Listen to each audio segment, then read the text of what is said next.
मी surrender करणार आहे। पोलिसांना करेल किंवा मग पोलिसांना करेल। मला बोलू द्या, बोला। अगोदर सांगतो सुरुवात आणि पुरावे सांगतो पहिले। सगळ्यांचा एकच प्रश्न आहे, मला माहिती आहे। एन्काउंटरचा प्रश्न बाजूला ठेवा। जो कोणीतरी भोसले मला बोलू द्या। एन्काउंटरचा प्रश्न थोडा बाजूला ठेवा, कारण एन्काउंटरचे मला प्रश्न विचारले, पुरावे काय आहेत का? सरकार काय वेळ नाही की पुरावे किंवा मला कोणी आदेश, एका पत्रकाराने मला प्रश्न विचारला, तुम्हाला काय आदेश दिलाय का? अरे एन्काउंटरचा आदेश देतील का असं कोण? बघा, तर ते बंद दाराच्या आडच्या चर्चा आहेत त्या एन्काउंटरच्या ज्या काही आहेत। पण जे मी पुरावे देतोय त्याच्यावरती तुम्ही विचारा ना मला। पहिले दाखवतो ना, पहिले माझ्या अकाउंटला 10 लाख रुपये आले ज्या दिवशी मतदान होतं, ते पहिले अकाउंट एक पुरावा घ्या, सर्वांना देतो। तुम्ही गडबड करू नका। खाली धरा, एवढं गडबड काय करता? मी थांबणार, मी जाणार नाही ना कुठे। थांबा दाखवतो मी। टाकलेले तरी पण अकाउंट स्टेटमेंट। मतदान कोणत्या दिवशी झालं ते तारीख सांगा, कोणाला माहिती आहे? 23 लाच झालं। 21 का 23? एक मिनिट हळूहळू मला बघू द्या। 21/10/24 ना? हे तुमच्या इंस्टाग्राम वरती हे पुरावे सगळे आहेत ना?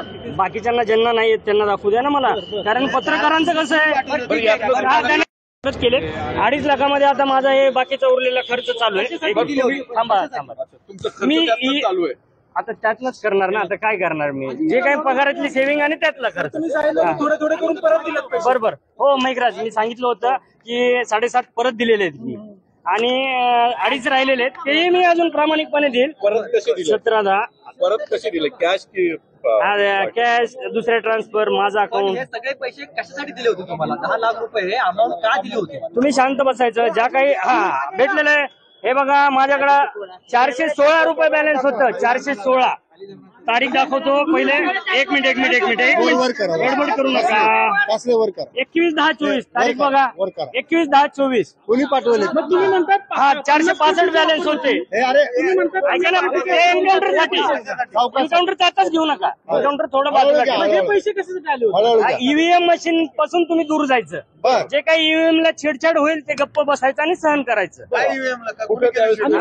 माझी ड्युटी बघा। मी 4-5 प्रश्न विचारा, ज्यांना कोणी विचारताना प्रश्न एकदम 1-2 पत्रकार बघितले, एकदम असे प्रश्न विचारतात ना अजितदादाला, गृहमंत्र्याला, की कासले असा बडबडतोय किंवा कासले दारू पिऊन बोलतोय, असं तुम्ही निगेटिव्ह विचारू नका। कासलेंनी पुरावा दाखवलाय, मतदानाच्या दिवशी 10 लाख रुपये त्याच्या अकाउंटला जमा झालेत, असा प्रश्न विचारा। आणि त्याच दिवशी त्यांना तिथं ड्युटी होती ईव्हीएम जवळ, तिथून का काढलं? जेव्हा मनुष्यबळाचं म्हणजे अपुरं मनुष्यबळ होतं परळीला माझी ड्युटी होती ईव्हीएम मशीन जवळ रात्री। बघा तुम्ही तो एन्काउंटरचा मुद्दा घेताय आणि जो मेन मुद्दा पाहिजे ना आपल्याला, हजेरी तिथलीच आहे, कितीच हजेरी? माझं ऑर्डर आहे, सगळे भेटेल तुम्हाला। काय होतं तुम्हाला? चुकीच्या पद्धतीने आले, फ्रॉड केला धनंजय मुंडे नाही, पूर्ण सरकार। जर एकनाथ शिंदेचं जर सरकार सोडलं ना, एवढे अजितदादांचे सीट येऊ माझ्यावर गुन्हा दाखल झाला। काल मी परवा दिवशी चॅलेंज दिलं होतं माझं, बघा उस्मान शेख एलसीबीचे पीआय म्हणजे एसपीला चॅलेंज दिलं होतं मी की माझ्यावर गुन्हा दाखल नाही अजून, आणि तुम्ही माझं लोकेशन काढताय, मला माणसं पाठवताय। तर त्यांनी एक गुन्हा दाखल केला, जो मी महिन्याभरापूर्वी बोललोय, काहीतरी कुत्रा शब्द वापरलाय। लातूर जिल्ह्यामध्ये अमित देशमुखांविरुद्ध तर कुत्रा जरी उभा केला तर निवडून येईल असं मी विधान केलं होतं, त्याच्यावरून अॅट्रॉसिटी दाखल केलाय। काहीतरी अजून त्याच्यात मॉर्फिंग केलं असेल, मी बघितला नाही अजून तो व्हिडिओ, कारण काय डिटेल्स आहेत तुमच्याकडे? एफआयआर आहे ना माझ्याकडे, तुम्हाला सांगताल एफआयआर नंबर आणि कोण? हो लगेच सांगतो ना, हो लगेच। त्याला काय पोलिसांनी तुम्हाला संपर्क वगैरे काय केलाय का? पोलीस माझ्या पाठीमागे होते, पोलीस दिल्लीला पण होते, पोलीस सगळीकडे संपर्क केलाय। आता सुद्धा एका पोलिसांचा फोन आला होता, कुठे काय हजर होत आहे? मागणी माझी एवढीच आहे, ज्या प्रकारे एका बिल्डरच्या सांगण्यावरून, जो एक बिल्डर आहे, ऐका शांत ऐका, गडबड करू नका, जो एक बिल्डर आहे सुरतचा, जो माझा 5 वर्षापासूनचा मित्र आहे, त्याच्या घरी मी गेलो आणि त्याच्या घरात आणि त्याच्या ऑफिसमध्ये मी थांबलो। त्याच्या ऑफिसमध्ये मी बेल्ट काढला, त्याच्या बेडवरती आराम केला, हे फोटो आणि काही चुकीचे अकाउंट पैसे आलेले आहेत पण कोणाच्या अकाउंटला आलेत त्यांनी पाठवलेत का माझ्या आलेत का माझ्या एवढेच आलेत 10 लाख धनंजय मुंडेचे जे मी आज शो करतोय पण त्यांनी काहीतरी चुकीचे दाखवलेत ज्या अकाउंटला की पैसे पाठवले त्याच्यावरून मला निखिल गुप्ता माननीय एडीजी यांनी सस्पेंड केलं 6 तासात त्या बिल्डरच्या सांगण्यावरून म्हणजे निखिल गुप्ताचे आणि त्यांची पार्टनरशिप आहे जी राज शॉपिंग सेंटर निधी शॉपिंग सेंटर सर्व पेपर तुम्हाला देतो मी ते निखिल गुप्ताचे आहेत माननीय एडीजी महाराष्ट्राचे तर त्यांनी मला 6 तासात इन्क्वायरी पत्र यायला 48 तास जातात 6 तासात माझी इन्क्वायरी केली आणि संपवलं मला खाली suspend घ्या रे, केलं. खाली मग घ्या. मी बघावत जे माझ्यावरती खाली घ्या ना रे. 7 बदल्या झालेत माझ्या मित्रांनो 7 थोडं खाली घ्या. 7 बदल्या 2 वर्षात ज्युनियर तुकाराम मुंडे बनवले मला खऱ्या अर्थानं हा तर तुम्ही हा आवाज उठवा 4-5 प्रश्न विचारा सगळ्या मीडियाला सांगतो तुम्ही सांगा, तुम्ही ऐका सांगा. 4-5 प्रश्न विचारा तुम्ही सांगा. सगळ्यांना तुम्ही माझ्या अकाउंटला कासले तुम्ही please करा.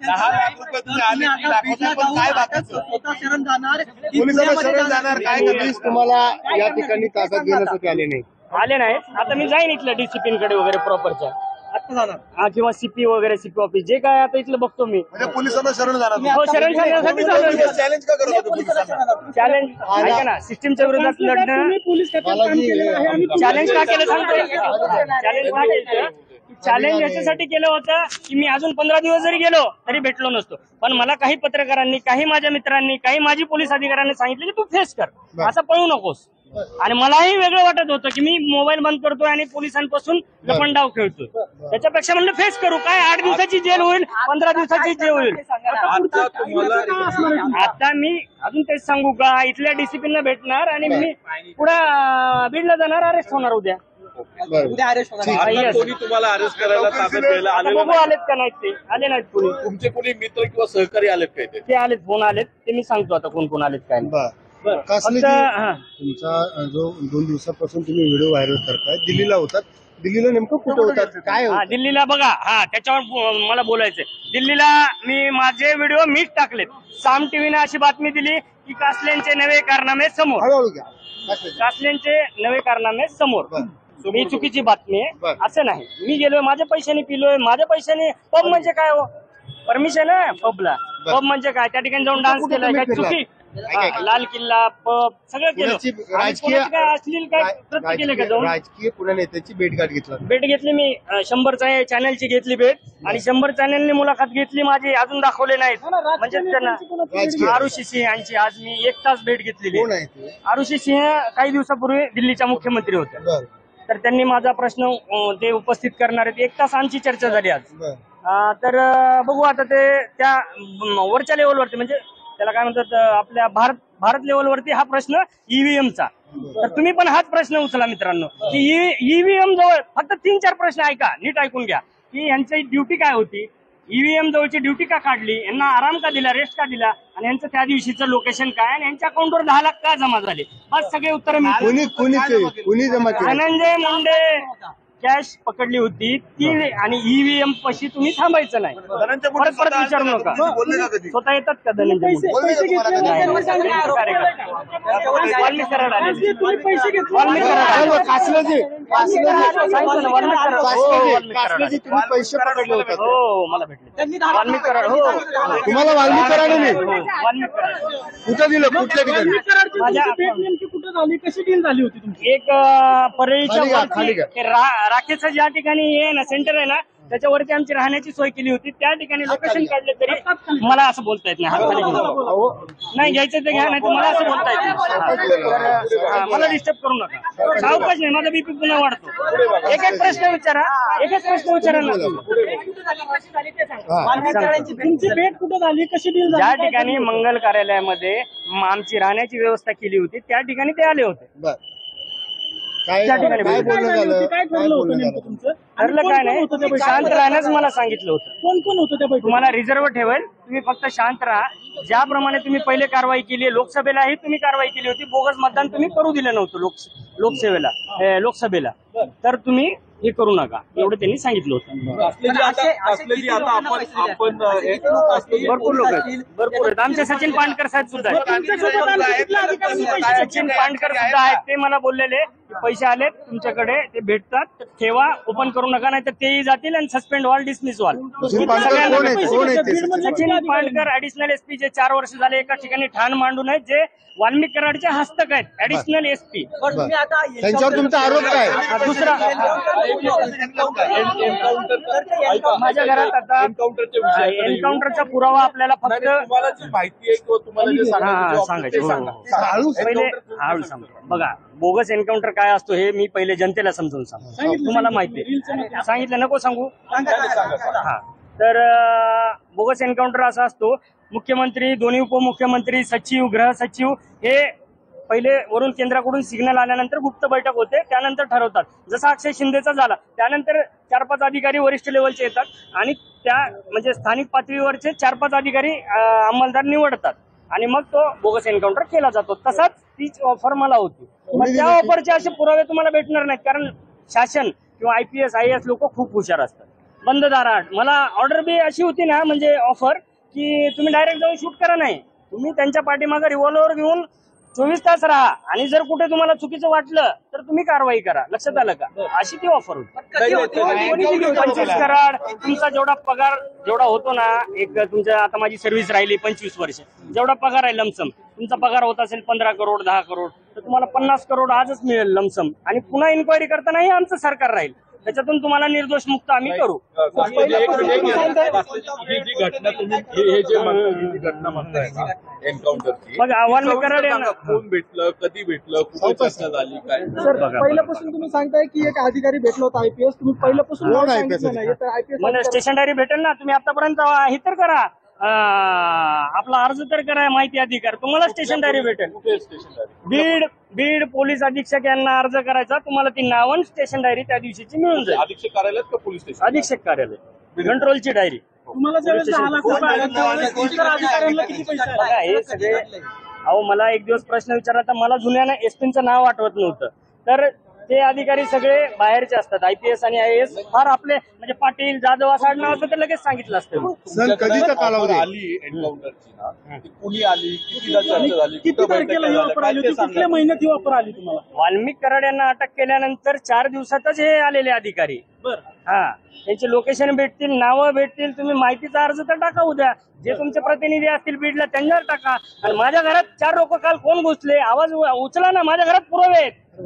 चोरी झाली, घरपोडी झाली माझ्या घरात, मी व्हिडिओ टाकलाय, तुम्ही बघा. व्हिडिओ टाकलाय मी किती सगळं. वाजता झालं? काय झालं? काय केलं? घटनाक्रम सांगा. पुरावे पळवले का तुमचे? मुंबईत का तिकडे? आता ते मी गेल्यानंतर बघणार, मीडिया समोर माझं घर ओपन करणार, कारण मी आता तुमच्या समोर इथं तुम्हाला का अटक केली जाईल ना तुम्हाला आता बीडला गेल्यानंतर? जामीन होईल ना, 2 महिन्याने 4 महिन्याने 6 महिन्याने का जामीन होणार नाही. अच्छा, पण तोपर्यंत राहील का ते? आता घरात काही काय इकडं बघा, होत तुम्ही आवाज उठवला, जनतेने आवाज उठवला तर भेटेल तुम्हाला ते घरात सगळं. काय काय महत्वाचे पुरावे होते? माझ्या कपाटामध्ये खूप काही पेपर होते. कुठलं गाव आहे सर? नाही बीड बीड मधलं कुठलं गाव? बीड मध्ये मी राहतो, ज्या ठिकाणी नोकरी करतो, 1 किलोमीटरच्या अंतरावरती GST भवन आहे, त्याच्या समोर माझं घर आहे. त्या ठिकाणी पोलिसांनी नोटीस लावली सस्पेंडची आणि माझं लॉक तोडलं. मला काल एका MPSCच्या विद्यार्थ्याच्या समोर, MPSCचे विद्यार्थी अभ्यास करतात, त्याचा कॉल आलेला की साहेब तुमचं घर काल कोणतरी खोललं 4-5 जणांनी आणि त्याच्यातून ते लॉक तोडलं आणि दुसरं लॉक बसवलेलं आहे. तुम्ही म्हणताय घरात महत्वाचे पुरावे होते, काय काय पुरावे होते घरात? हेच जे मी यांचे ओपन करणार होतो ना, धनंजय मुंडे, वाल्मिक कराड, डॉक्टर वाल्मिक कराड, पिक्चर कुठले कुठले बनवले, पिक्चरचं कार्ड मीच काढले ते ओपन सगळं, ते पुरावे मी घरात ठेवलेले. CCTV वगैरे काय आहेत का घरात? नाही CCTV भेटतील ना, GST भवन आहे तर नक्कीच भेटेल. तपास तुम्ही तसं त्या पद्धतीने केला पाहिजे. जी एन्काउंटरच्या संदर्भात तुमच्याशी फोनवर काय चर्चा झाली, काय कॉल डिटेल्स आहेत? पुरावे कुठले ठेवत नाहीत. वरिष्ठ आणि मंत्री असे असतात ना, फोन बंद कधी आला दारा तुम्हाला भेटायला? बंद दारा हा फोन आलेले आहेत, बंद दाराड. हा, का मारायचं होतं ते सांगेन ना मी. ते वाल्मिक कराड धनंजय मुंडेंना नको होते आता, कारण काय तर 302 मध्ये वाल्मिक कराड पूर्णपणे फसलाय. आता मीही फसेल या भीतीपोटी ही ऑफर असेल. डॉट जोडा ना तुम्ही. मलाच का निवडलं ही ऑफर? हा, कारण 7 बदल्या बीड जिल्ह्यात जर माझ्या झाल्यात तर मी किती वादग्रस्त असेल. खाली गेले. 2 वर्षात माझ्या 7 बदल्या झाल्या. Isup Wadgaon, Vardhapur police station, Ambajogai traffic in charge, Majalgaon ग्रामीण आणि सायबर आणि कंट्रोल, अशा 7 बदल्या माझ्या 2 वर्षात झालेल्या आहेत. एकही विनंती अर्ज नाही. तुम्ही एकटेच एक एन्काउंटर करणार होते, एकट्यालाच ऑफर होती? नाही ते 4-5 जणांना भरपूर डॅशिंग अधिकारी असतात offer होती पोलीस मग खात्यात, पण याची सगळे काय बोलत नाहीत, बाहेर पडत नाही. याची Yes, ऑफर no. होती तर याचे काय पैसे वगैरे अकाउंटला जमा झाले का नाही नाही ह्याचे काय नाही, मी नकार दिला ना, ऑफरलाच नकार दिला मी. हे माझ्याच्यानं पाप होणार नाही, जी न्यायाधीशाचा शिक्षा देईल. ईव्हीएमच्या ऑफरला होकार दिला होता का तुम्ही? झाल्यानंतर काय? हा महत्वाचा प्रश्न आहे. हा खूप जणांनी विचारलेला आहे. बोलण्याचं कारण आता म्हणजे मी ऑलरेडी सस्पेंड झालोय म्हणून बोलतोय सरळ सरळ. आधी बोललो असतो तर आधी सस्पेंड झाला असतो, मग माझ्यावर उपासमारीची वेळ आली असती. आता ऑलरेडी उपासमारीची वेळ आली आहे म्हणून बोलतोय मी. सरळ सरळ उत्तर आहे.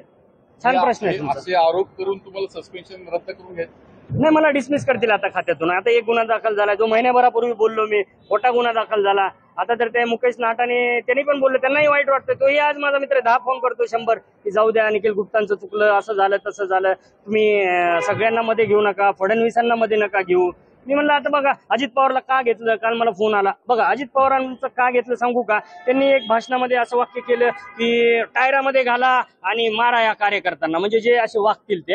म्हणजे आमचे पोलीस बांधव जाऊ द्या आतमध्ये आणि 302 लागू द्या पोलीस बांधवावर आणि सस्पेंड होऊ द्या, टायरामध्ये घाला आणि मारा. त्या वाक्यावरून मी बोललो, विधान केलं होतं. तुम्ही इलेक्शन कमिशनला कळवलं होतं का? हा, ऍडिशनल एसपी साहेब पाणकर यांना कळवलं होतं, एसपीना कळवलं होतं. एसपी नंदकुमार ठाकूर त्यांचेच आहेत, त्यांचे कॉल डिटेल घ्या ना. मग ह्या झालेल्या इलेक्शन मध्ये इलेक्शन कमिशनचे अधिकारी पण फ्रॉड आहेत का? हो 100%, 1001%. तेच मला आता मुद्दा उचलायचा आहे. आज मी आरुषी सिंह जे दिल्लीच्या मुख्यमंत्री होत्या ना, तर 1 तास आमची चर्चा झाली दिल्लीमध्ये. तर हेच काढायचं आता बाहेर. माहिती आहे तुमच्याकडे ही सगळी? मला त्यांचे एक कुलदीप म्हणून आहेत तिथले काहीतरी आमदार का काहीतरी, तुमच्याकडे कुलदीप म्हणून. खळबळजनक एवढी सगळी माहिती आहे, तुम्ही ही माहिती घेऊन अंजली दमाने यांना भेटणार आहे का? कारण अंजली दमानिया सर्वात बोगस. अंजली दमानिया कोण होती? तिचं पहिले हिस्ट्री काढा मित्रांनो. ती म्हणजे आम आदमी पार्टी आणि पहिले सामाजिक कार्यकर्ते तर 80% बोगस असतात, फ्रॉड असतात. पैसे भेटले, सगळं झालं की सगळं. त्यातलीच ती अंजली दमानिया आहे. तुम्हाला सगळ्यांना माहिती नाही, मी मुंबईत 15 वर्ष नोकरी केली आहे. ती फक्त बाहेर काढणार, पुरावे काढणार, कागदपत्र काढणार, धमक्या जाणार. 10 माणसं याच्यासाठीच ठेवलेत. प्रत्येकाने जायचं, ह्या मंत्र्याकडे किती आहे, या अधिकाऱ्याकडे किती प्रॉपर्टी आहे, बाहेर काढायचं. हे खळबळजनक आहे अंजली दमानियाविरुद्ध. चांगलं तर चांगलं, तृप्ती देसाईला मी आजही चांगलं म्हणतो, करुणा मुंडेवर एवढे अत्याचार झाले आजही चांगलं म्हणतो. जो चांगला आहे त्याला मी चांगलाच म्हणतो. एकनाथ शिंदे चांगले आहेत, चांगलाच म्हणतो मी. तुमच्यावर टीका केली की विक्षिप्त माणूस आहे तुम्ही. बीड पोलिसांना शरण नाही, तो गोष्ट वेगळा आहे. विक्षिप्त तुम्हाला वाटत असेल तर निरपेक्ष चौकशी होईल वाटतं का? सुरक्षा दिलीच नाही अजून. तुमच्या जीवाला धोका आहे का? आहे, आता तुम्ही विचार करा ना. 100%. आता मला एकाने कमेंट केली, बरं कमेंट बद्दल बोलतो की एवढ्या घाण कमेंट यायला लागल्यात की तुम्हाला दाखवतो मी की माझ्या आई बहिणीवरून उद्धार चालू केलाय आणि एवढ्या घाण वाईट कमेंट करू नका आणि माझ्या घरच्यांना त्रास देऊ नका. हो, हल्ला झाला होता. आरोपी पकडला नाही, दिलाय मी तो दिल्लीला. तुम्हाला तक्रार dismiss दिलेली केलंय, तरी तुम्ही ह्या डिसमिस नाही, सस्पेंड. केलं, डिसमिस करतील असं तुम्ही हो, म्हणताय. लढा चालूच ठेवणार मी. हो. काय कशा मार्गात? आता मार्ग बघू ना, जसे जसे मार्ग आता जसे सुचतील, जसे मित्र परिवार, काही आपले पत्रकार, काही वकील यांच्या मार्गाने आता लढा लढू आपण. तुम्हाला 10 करोड रुपयाची ऑफर दिली होती, तुम्ही बोलले त्या व्हिडिओमध्ये. हो, बोललो ना. 10 करोडची म्हणजे निखिल गुप्ताचा, तो मुकेश गुप्ता नाटा सुरतचा बिल्डर आहे, 5000 करोडचा मालक. त्या ठिकाणी त्याच्या फार्म हाऊसवर कोण कोण येतं ते मी पुरावे काढायला चालू केले होते. तेव्हा मला ऑफर आली. इन्कम टॅक्सचे सर्व अधिकारी त्याच्या फार्म हाऊसवर तिथे जातात. त्या ठिकाणी पार्टी सुरू होते. आता इथून पुढे आता बघू, आता अजून मी निर्णय घेतला नाही. आता मला 2-4 कॉल करू द्या आणि पहिले मग मी विचार करेल डीसी ऑफिसला जायचं की डायरेक्ट बीडला जायचं, मी विचार करेल. एन्काउंटरची ऑफर का नाकारली? आम्हाला ते योग्य वाटलं नाही ना, पाप वाटलं. कारण काय माहितीये का, आहे तो आरोपी पण न्यायदेवता बसली आहे ना. जर आरोपी नसेल तर कशाला एवढं मोठं आपण पाप आता केलं? शेवटचं सांगा, तुम्हाला काय एकदा आव्हान करायचं? आव्हान एवढंच आहे की माझ्यावरती जे अन्याय झालेत ना त्याची चौकशी करा. मला बीड परळी सारख्या ठिकाणी मला का आराम दिला? पहिला प्रश्न. निवडणूक असताना बाहेर राज्यातून पोलीस आले, मला आराम दिला. दुसऱ्या दिवशी माझ्या अकाउंटला 10 लाख त्याच दिवशी का जमा झाले? धनंजय मुंडे आणि त्या काळेंच्या कंपनीच्या अकाउंट मधून, संत बाळू मामा कन्स्ट्रक्शन. तिसरा, त्याच दिवशी मला किडनॅप करून बार्शी करमाळाला का सोडलं? मला इलेक्शनच्या दिवशी जर सोडलं तर मग मला सस्पेंड का नाही केलं इलेक्शन कमिशननं? चला, थँक्यू. वाल्मिक कराडचे हस्तक होते. चला, 1 to 1 करा. मग तुमची वाल्मिक कराडची ओळख तुमची कधी 2 झाली? वर्षापासूनची ओळख आहे. काय वाल्मिक कराडचं तुमचं याचं हे प्रकरण होण्या अगोदर काय हा, ओळख आहे ना, चांगली ओळख आहे. गाड्या सोडण्यासाठी नेहमी फोन यायचे. माझी गाड्या राखेच्या सोडत नव्हतो मी, एकी गाडी सोडली नाही, पण फोन यायचे. मी वाल्मिक कराड बोलतोय, धनंजय मुंडेचा हे बोलतोय, पी बोलतोय, काय ते खास माणूस बोलतोय, माझी राखेची गाडी सोडा, माझी वाळूची गाडी सोडा. आणि याच्यातनं आमची ओळख झाली होती. तुम्ही काम ऐकत नव्हतं तर त्यावेळेस बिलकुल तेव्हा नाही, बिलकुल कधीच नाही ऐकलं काम. मग म्हणून 7 बदल्या झाल्या ना. दमदाटी करायची लगेच इशू पोळगावून माझा माझा मोबाईल फोडलेला. Note 10 note 11. आज इथे अंबाजोगाईला वाल्मिक कराड आणि त्यांचे कार्यकर्ते आले होते शेपवाडीचे. का म्हणजे मी बोगस मतदान होऊ दिलं नव्हतं आणि त्यांची ती रेकॉर्डिंग केली होती. त्यांना भीती वाटली असेल. आज जसं माझ्या घरी चोरी केली, कोण केली चोरी बघा, शोधा तुम्ही. तुम्ही सांगा ना, तुम्हाला काय माहिती चोरी? हेच पोलिसांना पण एवढं तिथं हो, करुणा मुंडेच्या गाडीत 2-2 रिव्हॉल्वर ठेवतात स्वतःच्या बायकोच्या. तर माझ्या घरी का नाही चोरी करणारे? वाल्मिक कराडच्या कुठल्याच काळ्या धंद्याला तुम्ही समर्थन केलं नाही? कधीच नाही, कधीच नाही. हा, ठसनच होती आमची. वाल्मिक कराड, धनंजय मुंडे. मी गेल्यापासून मला जर दबाव आणला ना, मी दबावला बळी पडत नाही. एखादी जर खरंच गरजवंत आहे त्या गावातला, साहेब वाळूची गाडी आत्ताच चालवली हो, बहिणीचं लग्न आहे, हे चल जा, मी असा